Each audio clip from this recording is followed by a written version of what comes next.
Mike. We know who you really are. Come on, Charlie. Yeah. All right, Charlie. You decided to slip in a little press That day. good looking, honestly. But thank you guys for taking the time. I want to congratulate you on bringing it back, guys. Bringing it back, but not just bringing it back because, you know, the show's back on. Bringing back what actually feels like the original Daredevil show, but taking it even further. Yeah. And I thought that you guys just did a phenomenal job. But that didn't surprise me because between Moon Knight and Loki and now this, you guys have just been impressing me every single time. So what's it like to go from Moon Knight to Loki and now Daredevil for you? Yeah, it's, you know, Moon Knight was kind of was our first like one of these, right? We'd done a couple other TV shows, but this was entering the MCU, and it was incredibly exciting. But also we were figuring out the boundaries there. We also weren't the show running directors and all that, and so we were figuring out like what is it like to work within this universe, and we found out it was awesome, and so that, you know, then we went on to Loki with more understanding our boundaries.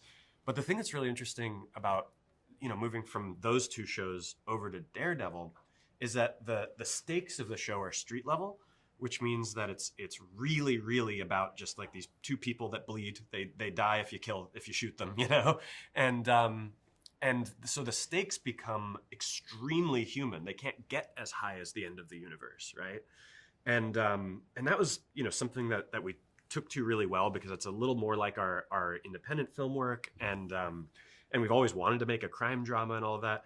So it's something where it feels really natural as actually kind of an amalgam of working on, you know, supernatural superhero stuff and also our independent film work, which is very, very into just like what happens with these two people. Did you feel any pressures in adapting what already came before on the Netflix series that was just so heavily well regarded and such a huge fan favorite? Yes, very much so, and from in a lot of different ways.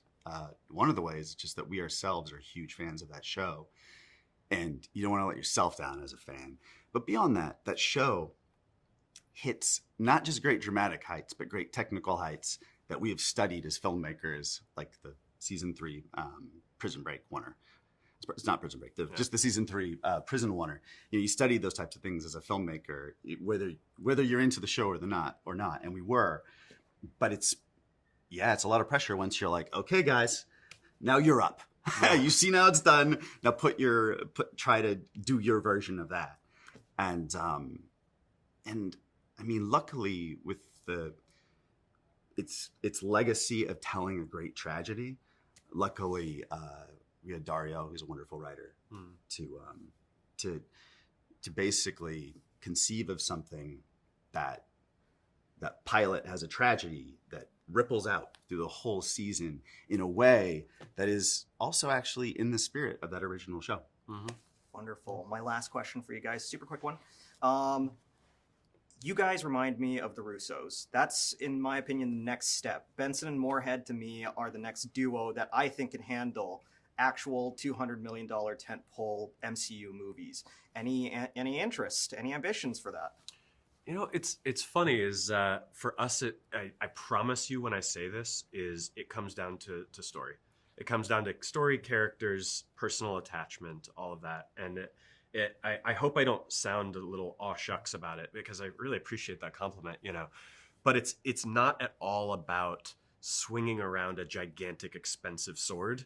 It's very much about like how personally invested we can get into it. So if it's a $5 million movie, it's a $500,000 movie. If a $500 million movie, if that exists, you know, like that for us, it really is like if we can make people care, then we're in, you know? Absolutely. Yeah. Well, I personally want to see it, and I'm just grateful for you guys and the amazing work that you've done. Thank you for bringing Daredevil back. Thank you. Thank you. Thank you, guys. Daredevil. Professional artists and professors. Maybe a nerd who's just like you, talking about the things that you like too. So I invite you to the NOC. In full color, you see me. The hard knock life. Comics, movies, and TV. Yeah. Pop culture with a different perspective. Watch it on your screen, hit play, so check this.